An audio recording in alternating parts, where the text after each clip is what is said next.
আসসালামু আলাইকুম ভাইয়েরা, আমি সকাল সকাল চলে আসলাম লাউ খেতে। জানলা জানলাগুলো লাউ গাছ বড় হয়ে গেছে। এই যে আমার লাউ গাছ, আপনারা কমেন্টে জানাবেন আমার লাউ খেত কিরম হয়েছে। এই যে লাউ গাছ, বৃষ্টি করে বলছিলাম লাউ গাছ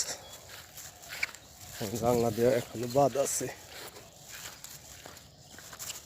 এই সকাল সকাল চলে আসলাম জালটা নেবে। লাউ চাষ, লাউ কত গাছে লাউ গুটি আসতেছে। চলে আসলাম সকাল সকাল। এই লাউ গাছ মাটিতে কি করতেছে, এখন জানলা দিব আমি।